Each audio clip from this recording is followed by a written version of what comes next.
Sir, Donald ട്രംപിന് വെടിയേക്കുമെന്ന് അമേരിക്കയിലെ ഒരു പാസ്റ്റർ പ്രവചിച്ചിരുന്നു. ഇപ്പോൾ അതേ പാസ്റ്റർ തന്നെ പറയുന്നു അമേരിക്കയിൽ ഒരു വലിയ ഭൂകമ്പം ഉണ്ടാകുന്നു. അതെ, വിശ്വസിക്കാമോ അതൊക്കെ? ഇതിപ്പോൾ വലിയ വാർത്തയാണ്. ഒരുമാതിരി മാധ്യമങ്ങളൊക്കെ അവിടെ ഈ പാസ്റ്ററുടെ പിന്നാലെയാണ് എന്ന് പറയാം.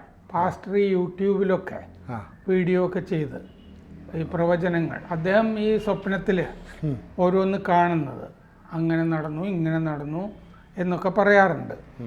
പാസ്റ്റർ ബ്രാൻഡൻ ഡെയ്ൽ ബിഗ്സ് എന്നാണ് പാസ്റ്ററുടെ പേര്. ഈ ട്രംപിനെതിരായ വധശ്രമം അത് 3 മാസം മുമ്പേ മാർച്ചിൽ ഈ പാസ്റ്റർ പ്രവചിച്ചിരുന്നു എന്നുള്ളത് ശരിയാണ്. ഇപ്പോൾ ഈ വലിയ ഭൂകമ്പം വരും എന്ന് പറയുന്നത് ഈ വരുന്ന വസന്തകാലത്ത് അമേരിക്കയെ വലിയ ഭൂകമ്പം വിഴുങ്ങും എന്നാണ് പറയുന്നത്. റിക്ടർ സ്കെയിലിൽ 10 വരുന്ന ഭൂകമ്പമായിരിക്കും. അത് Missouri, Arkansas, Tennessee, Kentucky, Illinois ഈ ഭാഗങ്ങൾ, അത് ഈ ന്യൂ മാഡ്രിഡ് എന്ന് പറയുന്ന മേഖലയാണത്. ന്യൂ മാഡ്രിഡ് ഫോൾട്ട് ലൈൻ എന്ന് പറയും. അത് NMSZ എന്ന് പറയുന്ന മേഖലയാണ്. തെക്കൻ അമേരിക്കയിലെ ഭൂകമ്പ മേഖലയാണത്. പൊതുവെ ഭൂകമ്പത്തിന് സാധ്യതയുള്ള മേഖലകളായിട്ട് തന്നെയാണ് കരുതുന്നത്. പക്ഷെ ഒരു കാരണവശാലും അവിടെ 10 റിക്ടർ സ്കെയിലിൽ വരുന്ന ഒരു ഭൂകമ്പം ഉണ്ടാകുമെന്ന് ശാസ്ത്രജ്ഞർ കരുതുന്നില്ല. അതിനും മാത്രമുള്ള സ്കോപ്പ് അവിടെ ഇല്ല എന്നാണ്. പക്ഷെ പാസ്റ്റർ പറയുന്നത് അങ്ങനെ ഉണ്ടാകാൻ പോകുന്നു എന്നുള്ളതാണ്. അത് കഴിഞ്ഞൊരു ചെയിൻ റിയാക്ഷൻ, തുടർചലനങ്ങൾ ഉണ്ടാവും. 6.5 റിക്ടർ സ്കെയിലുള്ള തുടർചലനങ്ങളാണ് ഉണ്ടാവുക. അത് ടെക്സർക്കാന, ടെക്സസ്, ഓക്ലാഹോമ ആ ഭാഗങ്ങളിലാണ് തുടർചലനങ്ങൾ ഉണ്ടാവുന്നത്. ഈ മൊത്തം അമേരിക്കയെ വിഴുങ്ങുന്ന ഭൂകമ്പത്തിൽ 1800 പേര് കൊല്ലപ്പെടും. വലിയ മരണസംഖ്യയാണല്ലോ. വലിയ. മാർച്ച് ഈ വസന്തകാലത്താണെന്ന് പറഞ്ഞിട്ടുണ്ടല്ലോ. അവിടുത്തെ വസന്തകാലം എന്ന് പറയുന്നത് മാർച്ച് 20 മുതൽ ജൂൺ 20 വരെയാണ്. അപ്പോൾ ഈ മാർച്ച് മുതൽ ജൂൺ വരെയുള്ള കാലത്ത് എപ്പോഴോ ആണ് ഈ ഭൂകമ്പം വരാൻ പോകുന്നത്. അത് വന്നില്ലെങ്കിൽ പാസ്റ്ററുടെ ആപ്പീസ് പൂട്ടും അതോടുകൂടി. അപ്പോൾ ഈ ഭൂകമ്പം ഉണ്ടാവുന്നതിനെ പറ്റി അദ്ദേഹം പ്രവചനം പറയുമ്പോൾ കുറച്ച് പ്രതീകാത്മകമായിട്ടൊക്കെ വേണ്ടേ. ഞാൻ സൈക്കാമർ ഇലകൾ കാണുന്നു, അവ പൊടിച്ചു വരുന്നത് കാണുന്നു എന്നൊക്കെ പറഞ്ഞു. അത് ഈ വസന്തകാലത്താണല്ലോ ഇലകൾ ഒരുപാട് പൊടിച്ചു വരുന്നതൊക്കെ. അപ്പോൾ അവിടെ സാധാരണ കാണുന്ന മരമാണ് ഈ സൈക്കാമർ വൃക്ഷം. അപ്പോൾ ഒരു സ്വയം പ്രഖ്യാപിത പ്രവാചകനാണ് ഇങ്ങനെ ബിഗ്സ്, പാസ്റ്റർ ബിഗ്സ്.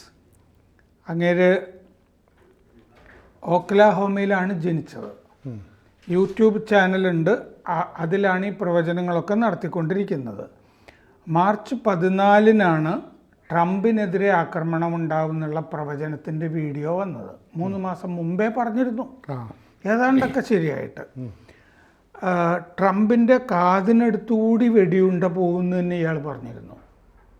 ചെവിയുടെ അടുത്തുകൂടി വെടിയുണ്ട പായും എന്നുള്ളത് ശരിയായിരുന്നു. അത് ഇങ്ങനെയാണ് ഇദ്ദേഹം പ്രവചിച്ചത് വീഡിയോയിൽ. ഞാൻ ട്രംപിനെ കണ്ടു, അദ്ദേഹം എഴുന്നേൽക്കുന്നു, പിന്നെ വധശ്രമം നടക്കുന്നു, വെടിയുണ്ട കാതിനടുത്തുകൂടി പായുന്നു, ശിരസ്സിനടുത്തുകൂടി പോകുന്നു, ഇയർ ഡ്രം പൊട്ടുന്നു.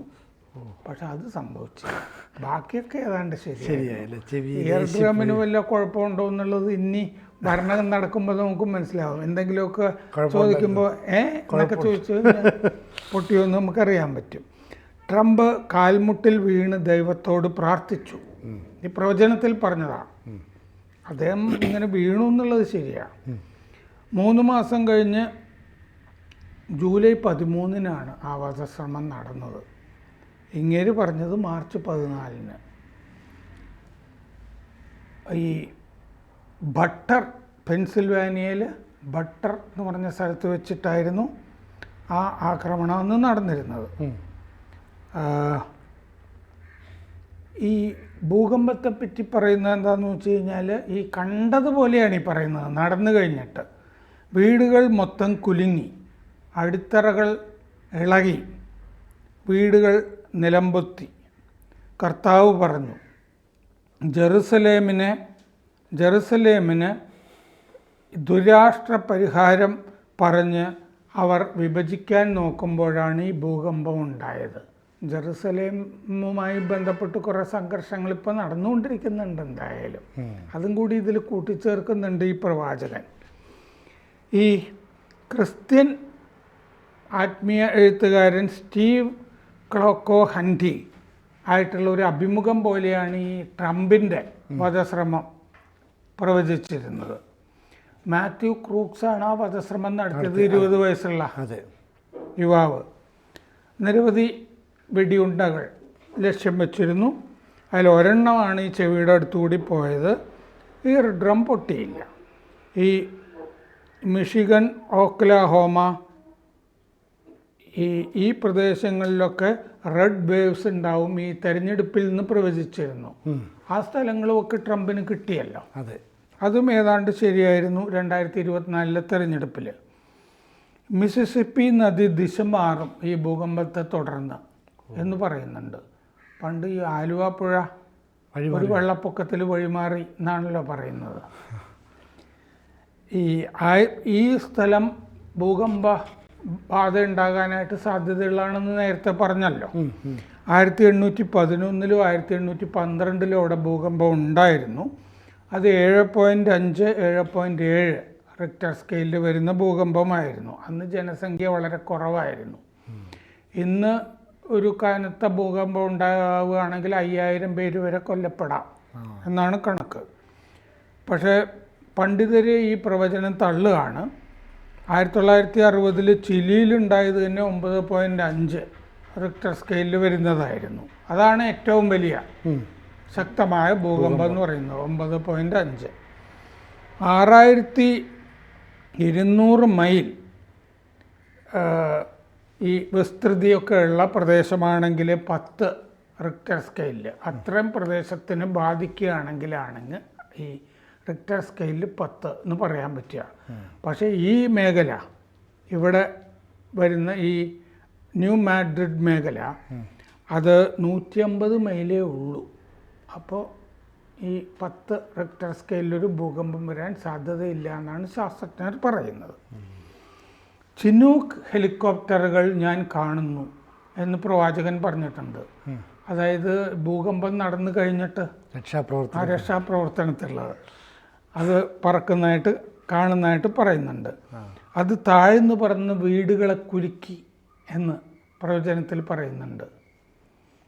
അപ്പോൾ പണ്ഡിതന്മാർ പറയുന്നത് 50 കൊല്ലം, ഇനിയുള്ള 50 കൊല്ലത്തിൻ്റെ ഇടയ്ക്ക് ഒരു ഭൂകമ്പം ഉണ്ടാകാം. അപ്പോഴും ഈ റിക്ടർ സ്കെയിലിൽ 6 വരാൻ സാധ്യതയുള്ളൂ.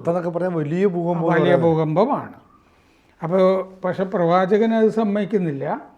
കിഴക്ക് നിന്ന് ഈ ഭക്ഷണ സാധനങ്ങളും ഒക്കെ മരുന്നും ഒക്കെ കൊണ്ടുവരുന്നത് തടയപ്പെട്ടു എന്ന് പറയുന്നുണ്ട്. കാരണം പാലങ്ങളൊക്കെ ഭൂകമ്പത്തിൽ തകർന്നുപോയി. ഇങ്ങനെ നോക്കുമ്പോൾ ഈ അങ്ങേരുടെ സ്വപ്നത്തിലെ കാണുന്നുണ്ട് ഈ കിഴക്ക് നിന്ന് ഈ സപ്ലൈ വരുന്നത് അതൊക്കെ തടസ്സപ്പെടുന്നുണ്ട്. വണ്ടികളൊന്നും പോകാൻ പറ്റുന്നില്ല. കാരണം പാലങ്ങൾ മുഴുവൻ നശിച്ചു പോയി എന്ന് പറയുന്നുണ്ട്. എന്തായാലും ഭൂകമ്പം ഉണ്ടാകുമെന്ന് പറഞ്ഞത് ആ പ്രദേശത്തൊക്കെ കനത്ത ഭീതി, മനുഷ്യർക്ക് പേടി ഉണ്ടാവും, മരിച്ചു പോകുന്നുള്ള ഭയമൊക്കെ ഉണ്ടാവും. ശാസ്ത്രജ്ഞന്മാർ പലപ്പോഴും ഇത്തരം കാര്യങ്ങൾ പറയുന്നത് ശരിയാവുന്നില്ല എന്നുള്ള അനുഭവം ഉണ്ടാവും. അല്ലേ? നമ്മുടെ നാട്ടിൽ തന്നെ മഴയുടെ കാര്യമൊക്കെ പേടിപ്പിക്കുന്ന രീതിയിലൊക്കെയാണ് പറയുക. പക്ഷേ ഈ റിക്ടർ സ്കെയിൽ 10 എന്നൊക്കെ പറയുന്നത് സാധാരണഗതിയിൽ തന്നെ ഒരു ഞെട്ടിപ്പിക്കുന്നില്ല. ഇപ്പോൾ ഒരു 6 എന്നൊക്കെ പറഞ്ഞാൽ തന്നെ 6.2ഒക്കെയാണ് നമ്മൾ കേൾക്കുന്നത്. പിന്നെ 7 പോയിന്റിലേക്ക് വന്നു കഴിഞ്ഞാൽ തന്നെ വലിയ. അപ്പോൾ ഈ പ്രവാചകൻ, അതായത് ഈ പാസ്റ്റർ പറയുന്ന പോലെ നടന്നില്ലെങ്കിൽ ഇയാൾ ഇതുവരെ പറഞ്ഞതൊക്കെ ഒരു കപടതയായിരുന്നു, അല്ലെങ്കിൽ എന്തോ ഒരു ഭാഗ്യത്തിന് അങ്ങനെ പറഞ്ഞു, അയാളുടെ ഇമേജ് കംപ്ലീറ്റ് തകരില്ലേ? അല്ല, റിക്ടർ സ്കെയിലിൽ 10 6 ഭൂകമ്പം ഉണ്ടായാലും പാസ്റ്റർ രക്ഷപ്പെടും. അത് രക്ഷപ്പെടും. അതെ. ഭൂകമ്പം ഉണ്ടായി അദ്ദേഹം പറഞ്ഞു എന്നുള്ളതാണല്ലോ. അതെ. മറ്റേതാണെന്ന് വെച്ചാൽ അങ്ങേരെ ഈ കാലാവസ്ഥാ ശാസ്ത്രജ്ഞനൊന്നും അല്ലല്ലോ. അല്ല. അങ്ങനെയാണ് ആ ബുദ്ധിയും കൂടി പ്രയോഗിച്ചിരുന്നെങ്കിൽ വേണമെങ്കിൽ ശാസ്ത്രജ്ഞന്മാർ പറയുന്ന പോലെ 6.5 എന്നൊക്കെ പറയായിരുന്നു. പക്ഷേ ഈ 1800 പേര് അപ്പോൾ കൊല്ലപ്പെടാനുള്ള സാധ്യത കുറയും. അത് കൂട്ടി വെക്കണം. അങ്ങനെയും കൂടി ശരിയാകണമെന്നുണ്ടെങ്കിൽ 10 ആകണം എന്നുള്ളതായിരിക്കും ഈ പാസ്റ്റർ. പക്ഷേ ഈ പാസ്റ്റർ ഇത് പറയുമ്പോൾ ഈ ഭൂകമ്പത്തെക്കുറിച്ചൊക്കെ പഠിക്കുന്ന ഏജൻസികളുണ്ടാവില്ലേ അമേരിക്കയിലെ, അപ്പോൾ അവരൊക്കെ നോക്കുമ്പോൾ അങ്ങനെ ഉണ്ടാകാനൊരു സാധ്യത ഇല്ല എന്ന് കണ്ടെത്തുകയും ഇത് വെറുതെ പരിഭ്രാന്തി ഉളവാക്കുന്നതാണെന്നൊക്കെ പറയുകയും ചെയ്താൽ അയാളുടെ ഒരു ക്രെഡിബിലിറ്റിയെ തന്നെ അത് ബാധിക്കില്ല. അത് ബാധിക്കും. പക്ഷേ അങ്ങേർക്കിപ്പോൾ സമയമുണ്ട്. മാർച്ച് മുതൽ ജൂൺ വരെയുള്ള സമയമുണ്ട്. ജൂൺ കഴിയുമ്പോഴേ പാസ്റ്ററുടെ ആഫീസ് കൂട്ടുന്നു തെറ്റുന്നുണ്ടെങ്കിൽ. പക്ഷെ ലോകത്തിൽ പല കാര്യങ്ങളും യുക്തിക്കതീതമാണ്. സാധാരണ യുക്തി കൊണ്ട് ഞാൻ മൊത്തത്തിൽ യുക്തിവാദികളെ അങ്ങനെ വലുതായിട്ട് കാണുന്ന ആളല്ല. യുക്തിക്കപ്പുറമുള്ള ഒരുപാട് കാര്യങ്ങൾ ലോകത്ത് സംഭവിക്കാൻ സാധ്യതയുണ്ടെന്ന് തന്നെയാണ് ഇതുവരെയുള്ള ജീവിതം പഠിപ്പിച്ചിട്ടുള്ളതും ലോകചരിത്രം പഠിപ്പിച്ചിട്ടുള്ളതൊക്കെ അങ്ങനെയാണ്. ഇന്ന് തന്നെ ഇപ്പോൾ നമ്മൾ ഈ ചർച്ച നടത്തുകൊണ്ടിരിക്കുമ്പോൾ എവിടെയൊക്കെ എന്തൊക്കെ സംഭവിക്കും നമുക്ക് പറയാൻ പറ്റുമോ? അത് പറ്റില്ല. ഒരു യുക്തിയില്ല. വീട്ടിൽ നിന്ന് ഇറങ്ങിയാൽ എന്തൊക്കെ സംഭവിക്കും ഇല്ലേ? ഓഫീസിലെത്തുന്നത് വരെ എന്ത് പറ്റും എന്ന് പറയാൻ പറ്റില്ല. അങ്ങനെയാണ് ലോകത്തിൻ്റെ കാര്യങ്ങൾ. ഒരു സെക്കൻഡിലെ കാര്യം പോലും നമുക്ക് പറയാൻ പറ്റില്ല. അങ്ങനെ ഇരിക്കുമ്പോൾ ചില ആളുകൾക്ക് ഈ ക്ലെയർ വോയൻസ് എന്ന് പറയില്ലേ, ചില കഴിവുകളൊക്കെ കൂടുതലായിട്ട് കിട്ടും. പല ആളുകൾക്ക് ഇപ്പോൾ ചിലർ പാട്ടുകാരാകുന്നു ഇല്ലേ? അതെ.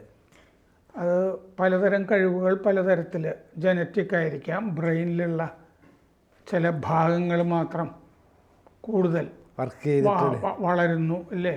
അതെ, അതനുസരിച്ച് കൂടുതൽ പറയുക.